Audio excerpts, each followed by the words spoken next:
పల్నాడు జిల్లా గురజాలలో అన్నదాత సుఖీభావ పథకాన్ని ఎమ్మెల్యే ఎరపతినేని శ్రీనివాసరావు జంగా కృష్ణమూర్తి ప్రారంభించారు. అనంతరం రైతులకు చెక్కులు పంపిణీ చేశారు.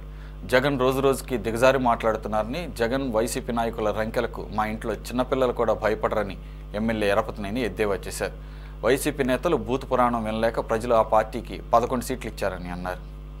రాష్ట్ర వ్యాప్తంగా 175 నియోజకవర్గాల్లో కూడా అత్యంత వైభవంగా రైతుల హర్షాతిరేకాల మధ్య, హర్షద్వారాల మధ్య ఆనందంగా జరుపుకునే ఒక పండుగలాగా జరుగుతుంది ఈరోజు ఆంధ్రప్రదేశ్లో చెప్పి కూడా మీ అందరూ కూడా తెలియజేస్తా ఉన్నాను. ఎన్నికలకు ముందు ఇచ్చిన హామీలు ఎంతవరకు అమలవుతా ఉన్నాయి, ఎంతవరకు అమలు చేశాం, అవి ప్రజల్లోకి మనం ఎలా తీసుకెళ్తున్నాం అనేది కూడా ఈ నెలలో మనం చూసాం.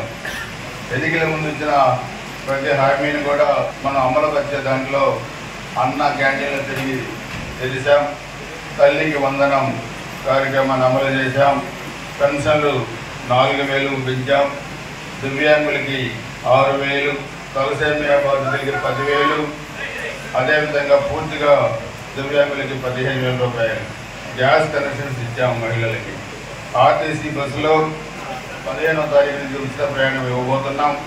ఈరోజు అన్నదాత సుఖీభావలో కేంద్ర రాష్ట్ర ప్రభుత్వాలు కలిపి 7,000 రూపాయలు కూడా ఈరోజు మనం ఇచ్చే కార్యక్రమానికి శ్రీకారం చుట్టాము. ఈరోజు అగ్రికల్చర్ డిపార్ట్మెంట్ అయినా, హార్టికల్చర్ డిపార్ట్మెంట్ అయినా, డైరీ డెవలప్మెంట్ అయినా, లేకపోతే యానిమల్ హస్బెండరీ అయినా ఒకదానికి లింక్ అప్ అయి ఉంది రైతాంగానికి. సో రైతుల ఆదాయం పెరగాలంటే, వ్యవసాయం లాభసాటిగా రావాలంటే మనం కూడా ప్రణాళిక ప్రకారంగా ముందుకెళ్లాల్సిన అవసరం ఉంది. సో ఈరోజు కెనాల్స్ మనం రిపేర్ చేసుకుంటే నీరు వదిలినప్పుడు చివరి భూములు కూడా నీరు వెళ్ళే పరిస్థితి ఉన్నాయి. అదేవిధంగా ఈరోజు మెట్ట ప్రాంతాల్లో భూగర్భ జలాలు పెంచడానికి పామ్ పాండ్స్ కానీ, మైన్ ఇరిగేషన్ ట్యాంక్స్ కానీ వాటికి కూడా ప్రణాళికలు సిద్ధం చేస్తున్నాం. గతంలో మనం 14-19 మధ్య పామ్ పాండ్స్ మనం చేశాం. మైన్ ఇరిగేషన్లో ట్యాంకులు మనం తవ్వాం. దాంట్లో వర్షం నీరు నిల్వ చేయడం ద్వారా భూగర్భ జలాలు పెరిగినాయి. అందుకనే రాబోయే రోజుల్లో వాటన్నింటినీ కూడా ఎస్టిమేట్ చేసి నిధులు తెచ్చి ఆ పనులన్నీ కష్టపడ్డ కార్యకర్తలకు ఇస్తామని చెప్పి కూడా మీ అందరూ కూడా తెలియజేస్తూ ఉన్నాం. ఒకవైపు పనులు జరగాలి, రెండో వైపు కార్యకర్తలు కూడా ఆర్థికంగా బలోపేతం కావాల్సిన అవసరం ఉంది. ఇది రెండు కూడా మనం ప్యారలల్గా చేయాల్సిన అవసరం ఉంది. ఇంకోటి బుగ్గవాగు కూడా మనం చూస్తే మన కాంతానగర్ అంతా కూడా బుగ్గవాగు.